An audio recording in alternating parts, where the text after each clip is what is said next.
में स्वागत है एक बार फिर आपसे। हमारे साथ हमारी सहयोगी तरन्नुम इस वक्त जुड़ रही हैं ब्रेकिंग सेंटर से। सीधे तरन्नुम के पास चलते हैं और जानते हैं इस वक्त की बड़ी खबर क्या है। तरन्नुम, बिल्कुल हैदर, इस वक्त की बड़ी खबर हम आप तक पहुंचा रहे हैं। आपको बता दें कि यूपी विधानसभा चुनाव को लेकर तीसरे चरण का मतदान शुरू हो चुका है और ऐसे में लोग भी केंद्रों पर पहुंच रहे हैं। तमाम सुरक्षा के इंतजाम भी किए गए हैं।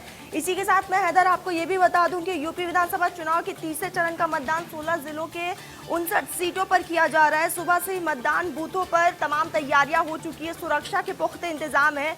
इसी के साथ तीसरे चरण में कई वीवीआईपी सीटों पर कांटे की टक्कर भी है और आपको बता दें कि बीजेपी और सपा के बीच कड़ा मुकाबला देखने को मिलेगा। 627 प्रत्याशी इस वक्त मैदान में है और जनता इनका फैसला करेगी और तमाम लोग वहां पहुंच रहे हैं और तीसरे चरण को लेकर यहां पर मतदान लगातार जारी है। हम भी अपनी जनता से यही अपील करेंगे कि घर से बाहर निकले और लोकतंत्र के महापर्व में बढ़ चढ़कर हिस्सा ले। सुबह से ही मतदान पर लोग जा रहे हैं मतदान करने के लिए। बूथों पर भारी संख्या में सुरक्षा के भी इंतजाम किए गए हैं। और हैदर, आपको ये भी हम जानकारी दे दें कि लगातार पल पल की अपडेट भी हम आप तक पहुंचा रहे हैं। कांटे की टक्कर यहाँ पर साफ तौर पर देखी जा रही है और यही वो 3 चरण है हैदर। अगर हम 2017 की बात करें तो बीजेपी ने इसी 3 चरण में यहाँ पर बढ़त बनाई थी। ये 59 सीटें जहां पर बीजेपी सबसे आगे थी और ऐसे में अगर 2017 की बात करें तो इन सीटों पर समाजवादी पार्टी सिर्फ और ठीक है तरन्नुम, तमाम जानकारी के लिए शुक्रिया। इस वक्त राहुल वाजपेयी कानपुर से सीधे हमारे साथ जुड़ गए। राहुल, जिस तरह से लगातार मतदान शुरू हो चुका है और मतदान केंद्रों पर काफी उत्साह के साथ लोग पहुंच रहे हैं, किस तरह की तस्वीरें हैं और किस तरह से लोग किन मुद्दों को लेकर चुनाव पर मतदान करते हुए नजर आ रहे हैं? जी देखिए हैदर, अगर हम बात करें उत्साह की तो आप देख लीजिए, ये सेल्फी पॉइंट बनाया गया है। इस तरीके से जेसीआई है ब्रह्मावर्त द्वारा, इसके द्वारा ये पूरे स्कूल को सजाया गया है। फर्स्ट टाइम वोटर भी हमारे साथ है, हम उनसे बात करेंगे। वो क्या कहना चाहेंगे, किन मुद्दों पर उन्होंने वोट किया? क्या नाम है आपका? जी, मेरा नाम ऋषिराज त्रिवेदी है। ऋषि, किन मुद्दों पे वोट किया, क्योंकि फर्स्ट टाइम तुमने मताधिकार का प्रयोग किया? जी, मैं आपको बताना चाहूंगा कि मैं अमेरिका से ट्रैवल करके आया हूँ 3 दिन पहले और 5 दिन बाद वापसी भी है। देश हित में हमें ध्यान रख करके वोट करना है, क्योंकि अपना देश रहेगा तो हम रहेंगे।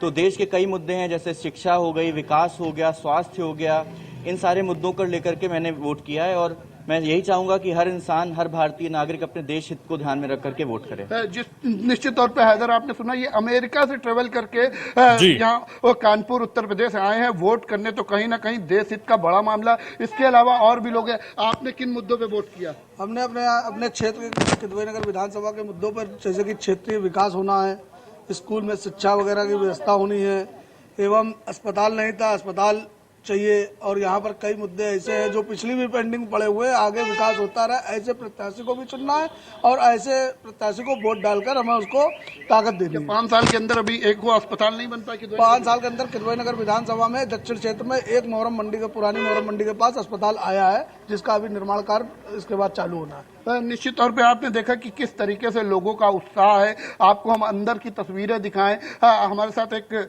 बुजुर्ग हैं, हम उनसे भी बात करेंगे। वो क्या कहना चाहेंगे, किन मुद्दों पे वोट करेंगे? क्या नाम है आपका दादा? अजीज अहमद। क्या किन मुद्दों पे वोट करेंगे? यही हमारे किदवईनगर विधानसभा का जो विकास, उसी पे हमने वोट किया। मुद्दे क्या होंगे? मुद्दे क्या है, मतलब स्वास्थ्य और यही शिक्षा, यही मुद्दे और क्या। निश्चित तौर पे स्वास्थ्य, शिक्षा, यही मुद्दे हैं। वोट करने आए तो आप देख सकते हैं ये अंदर की तस्वीरें हैं। इस स्कूल के अंदर की तस्वीरें हैं। आनंदपुरी स्कूल है। जो लोग, ये महिला आ रही हैं, ये वोट करके आई हैं। क्या नाम है आपका? नंदिनी गुप्ता। किन मुद्दों पे वोट किया? यही प्रोग्रेस हुई है हमारी इंडिया की, उन्होंने जो किया है हमारे हिंदुस्तान के लिए, तो वही सब उसी के लिए वोट किया है हमने। बहुत हमारे यूपी में तो बहुत अच्छा काम किया है भाजपा ने। निश्चित तौर पे। ठीक है राहुल आप बने रहिए हमारे साथ। सीधे हम ब्रेकिंग सेंटर चलते हैं और ब्रेकिंग सेंटर में हमारे साथ तरन्नुम, हमारी सहयोगी लगातार बनी हुई है। तरन्नुम, इस वक्त की क्या कुछ बड़ी खबर आ रही है? खबर फारुखाबाद से आ रही है, जहां पर ईवीएम मशीन खराब हो चुकी है। इससे पहले भी हमने देखा कई चरणों में, दूसरे चरण में भी ईवीएम मशीनें खराब हुई थी और एक बार फिर से इस तरह की खबरें सामने आ रही है। फारुखाबाद की खबर है, जहां पर अब तक बूथ 372 पर नहीं शुरू हुआ है मतदान और ऐसे में 7 बजे से शुरू होना था, लेकिन अभी तक मतदान शुरू नहीं हुआ है। और खबरें ये भी सामने आ रही है हैदर कि वहां पर ईवीएम मशीन जो है वो खराब हो चुकी है। तो ये बड़ी खबर लगातार हम आप तक पहुंचा रहे हैं। मतदाता पोलिंग बूथ के बाहर खड़े हैं है और इस वक्त लोग वहां पर खड़े हैं, लोग बेहद ज्यादा परेशान नजर आ रहे हैं, लेकिन अभी तक मतदान शुरू नहीं हुआ है।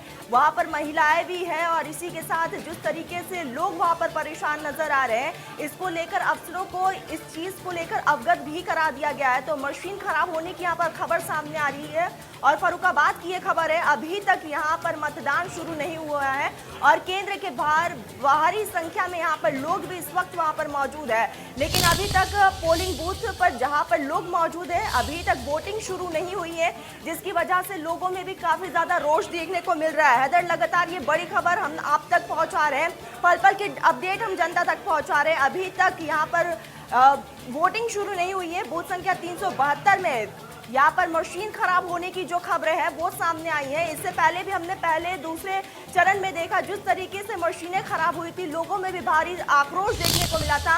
एक बार फिर से बिल्कुल, तो इस वक्त की ये बड़ी खबर, बूथ पर जिस तरीके से ईवीएम की खराब होने की खबर आ रही है। शिव कुमार हमारे संवाददाता फर्रुखाबाद से हमारे साथ जुड़ गए हैं। शिव कुमार, जिस तरीके से लगातार ये खबरें पिछले चरणों में भी आई हैं, क्या वजह है ईवीएम खराब होने की, किस तरह से ये खबर आ रही है? 372 बूथ पर क्या नजर आ रहा है आपको?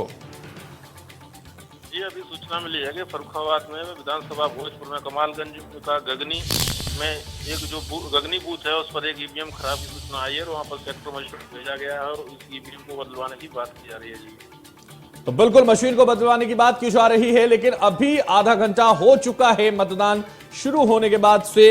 अभी कितनी देर और लगेगी, क्या अधिकारियों का कहना है, क्योंकि मतदान शुरू ही नहीं हुआ 372 पर?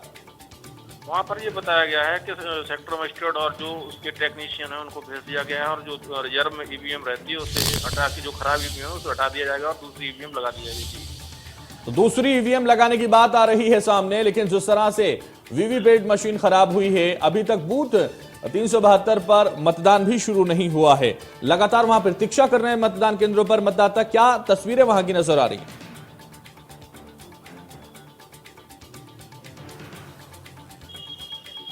शिव कुमार, मेरी आवाज आप तक पहुंच पा रही है? जी जी जी शिव कुमार, मतदाता इस वक्त प्रतीक्षा कर रहे हैं, कितना इंतजार अभी और करना पड़ेगा उन्हें, क्या लग रहा है? मतदाता जो बड़ी धीमी गति, वैसे ही बहुत धीमी गति से निकले। अभी कुछ मतदाता पहुंचे हैं, उनको रोक दिया गया है और बताया गया है कि बस तुरंत जैसे ही अभी ईवीएम चेंज होती है उसके बाद आप लोग आए और मतदान शुरू करवा दिया जाएगा। जी बिल्कुल, तो मतदान शुरू करने की खबर आ रही है और कुछ ही देर में मतदान शुरू करा दिया जाएगा जैसे ही मशीन वहां पहुंचेगी। हालांकि लगातार पहले और दूसरे चरण में भी ये दिक्कतें आई थी छुटपुट, लेकिन अब जिस तरीके से ये 372 बूथ पर मशीन खराब हुई है फर्रुखाबाद में, उसको लेकर कहा जा रहा है कि कुछ ही देर में मशीन आ जाएगी और फिर मतदान शुरू करा दिया जाएगा। लेकिन चुटपुट लोग लगातार नजर आ रहे हैं। हालांकि अभी उतने भीड़ के साथ या उतने रश के साथ लोग नहीं पहुंच रहे हैं, लेकिन इंतजाम जरूर किए जा रहे हैं। लेकिन दिक्कतें जरूर आ रही होंगी, क्योंकि कुछ भी कोई भी पहुंच रहा होगा और वो निराश वहां मौजूद होगा या खड़ा होगा, तो शिव कुमार परेशानी तो जरूर उसको भी हो रही होगी मतदाता को। ये थोड़ा सा इंतजार करना पड़ रहा है। हालांकि दिक्कत इसलिए नहीं हो रही कि बहुत ज्यादा अभी भीड़ नहीं है, मतदाता बहुत धीमी गति से निकल रहे हैं घरों से, इसलिए बहुत ज्यादा भीड़ नहीं है और थोड़ा सा इंतजार करना पड़ रहा है। जी, तो इंतजार जरूर करना पड़ रहा है मशीन खराब होने को लेकर। फर्रुखाबाद, अगर हम बात करें फर्रुखाबाद में किन मुद्दों को लेकर वोट किया जा रहा है, क्योंकि पूर्व मंत्री सुनील दत्त द्विवेदी के बेटे भी यहां हैं और महान दल के अध्यक्ष केशव देव मौर्य की पत्नी भी यहां हैं, तो किस तरह के कांटे की टक्कर है, कई दिग्गज यहां हैं? जी, अगर बड़े शहरों की बात की जाए तो पूर्व ऊर्जा मंत्री ममता द्विवेदी के बेटे मेजर सुनील द्विवेदी बीजेपी से और पूर्व विदेश मंत्री सलमान खुर्शीद की पत्नी फर्रुखाबाद में लुइस खुर्शीद जो चुनाव लड़ रही हैं, तो इन दोनों की आमने सामने टक्कर है। और वहीं महान दल के राष्ट्रीय अध्यक्ष जो है केशव प्रसाद मौर्य, उनकी पत्नी सुमन मौर्य भी यही मैदान में है। तो तीन बड़े चेहरे जो हैं कि फर्रुखाबाद में इस बार दिखाई दे रहे हैं। और दूसरी बात करें कि 6 बार सपा से जो 6 बार के विधायक थे पूर्व राज्य मंत्री धीरेन्द्र सिंह यादव, वो भी चुनाव मैदान में, क्योंकि उनकी सपा से टिकट काट दी गई थी, तो इस बार वो निर्दलीय मैदान में उतरे हैं और वो जो सपा प्रत्याशी उसे जबरदस्त टक्कर दे रहे हैं। जी, तो बिल्कुल जबरदस्त टक्कर होगी, लेकिन मतदान शुरू हो तभी ये लगेगा कि ईवीएम में कैद हो जाए पहले वोट, उसके बाद ही 10 मार्च को ये साफ हो पाएगा। चलिए, बहुत शुक्रिया हमारे साथ जुड़ने के लिए शिव कुमार। राहुल वाजपेयी लगातार हमारे साथ कानपुर से बने हुए। राहुल, जिस तरह से अजीत पाल भी एक बड़ा नाम है वहां, और इनको भी बड़ी जिम्मेदारी दी गई है और इनकी साख भी दांव पर है। इनको भी भारतीय जनता पार्टी को जवाब देना पड़ेगा अगर कोई भी दिक्कत होती है। तो ऐसे में यह नाम भी बड़ा नाम है। यहां क्या लग रहा है, क्योंकि भले ही वो कानपुर देहात से हो लेकिन जिम्मेदारी आसपास के क्षेत्र की होगी क्योंकि मंत्री रहे हैं। जी निश्चित तौर पर कहीं ना कहीं एक बड़ी जिम्मेदारी रही है अजीत पाल की, क्योंकि कानपुर देहात से आते हैं और जिस तरीके से चुनाव है, जिस तरीके से जो मुद्दे हैं उनको लेके अजीत पाल को कानपुर देहात की भी बड़ी जिम्मेदारी रही, क्योंकि उत्तर प्रदेश सरकार में मंत्री रहे हैं। खुद की भी साख बचानी है, तो कहीं ना कहीं जो पूरा कानपुर देहात के एरिया की बात करी जाए तो पूरा एरिया अजीत पाल की जिम्मे पे है और कहीं ना कहीं जिस विधानसभा से वो लड़ रहे हैं उसमें भी उनको अपनी जीत तय करनी है। जी बिल्कुल, तो जीत भी तय करनी है और साख भी बचानी है। कई चुनौतियां हैं उनके लिए भी। लेकिन अगर हम कानपुर की बात करें, असीम अरुण एक ऐसा नाम जो वाकई बहुत समय से राजनीति में नहीं है, लेकिन जैसे ही वो आया कई दिग्गजों को उसने सोचने पर मजबूर कर दिया। बड़ा नाम है, कई सीटों पर टक्कर लगातार जहां की जा रही है, तो वहां असीम अरुण को लेकर भी कई प्रतिक्रियाएं लोगों की आ रही, राजनीतिज्ञों की आ रही हैं। क्या लग रहा है? जी बिल्कुल हैदर, कहीं ना कहीं जिस तरीके से कानपुर में पुलिस कमिश्नर के पद में रहने के बाद, कमिश्नर के पद को त्यागने के बाद कन्नौज से सदर सीट से चुनाव लड़ रहे असीम अरुण, कहीं ना कहीं उनकी प्रतिष्ठा भी दांव पे है, क्योंकि उनके सामने 3 बार का विधायक अनिल दोहरे है उनके सामने। तो कहीं ना कहीं अगर असीम अरुण को मतलब लाया गया है भारतीय जनता पार्टी की तौर से, तो वहीं समाजवादी पार्टी भी अपनी पूरी ताकत झोंक रही है, क्योंकि कन्नौज में अगर बात करें तो 3 विधानसभा है, जिसमें से सदर विधानसभा से खुद पूर्व कमिश्नर असीम अरुण चुनाव लड़ रहे हैं और चुनाव कितना दिलचस्प होगा ये देखने वाली बात होगी, क्योंकि उनके मुकाबले में सामने 3 बार के विधायक अनिल दोहरे हैं। अब देखना ये होगा कि असीम अरुण अनिल दोहरे पे भारी पड़ते हैं या अनिल दोहरे असीम अरुण पर भारी पड़ते हैं। जी बिल्कुल, तो ये तो वक्त बताएगा कौन किस पर भारी पड़ेगा और कौन किस पर हावी होगा। लेकिन अगर हम समीकरण को समझें, थोड़ा सा यहां आबादी को समझें, तो किस तरह की आबादी है, किस तरह के वोटर हैं और कैसे वो कहां रुख उनका हो सकता है। क्या जिस तरीके से पहले और दूसरे चरण में कहा जा रहा था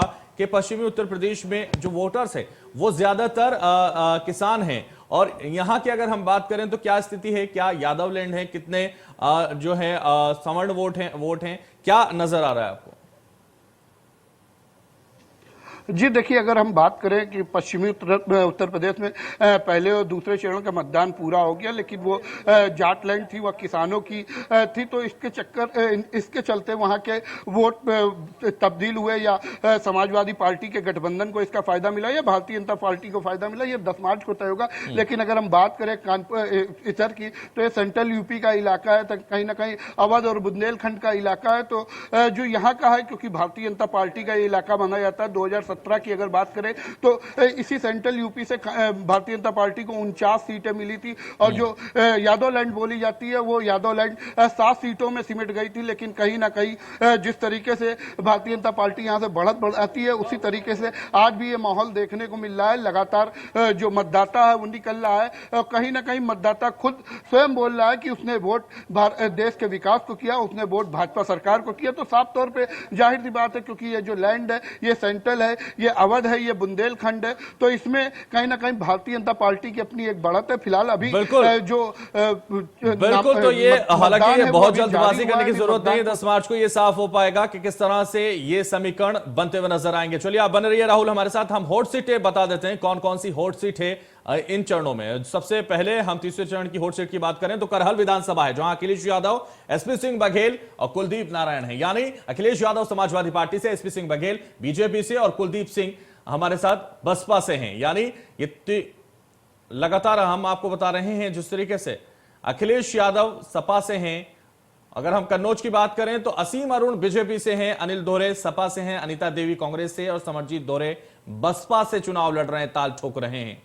तो तीसरे चरण की हॉट सीटों की हम बात कर रहे हैं और कन्नौज से लगातार हम आपको बता रहे हैं असीम अरुण भारतीय जनता पार्टी से, अनिल दोहरे समाजवादी से और अनीता देवी कांग्रेस से और आपको बता दें समरजीत बसपा से। और जसवंत नगर विधानसभा से आपको बता दें शिवपाल यादव फिर सपा से हैं और ब्रजेंद्र प्रताप सिंह बसपा से हैं, विवेक शाकिब बीजेपी से हैं। तो जसवंत नगर में आपको बता दें फिर सपा से भले ही वो हों, लेकिन समाजवादी के टिकट पर ही चुनाव लड़ रहे हैं शिवपाल यादव। ब्रजेंद्र प्रताप बसपा से लड़ रहे हैं। विवेक शाक्य भारतीय जनता पार्टी से ताल ठोक रहे हैं। तीसरे चरण की हॉट सीट है जसवंत नगर। लगातार जिस तरीके से करहल चर्चाओं में है, उसी तरह से जसवंत नगर भी खूब चर्चाओं में है और ये भी बड़े दिग्गजों के नाम इसमें हैं, तो इसलिए यह सीट भी काफी चर्चित है। तीसरे चरण की हॉट सीट है जसवंत नगर विधानसभा।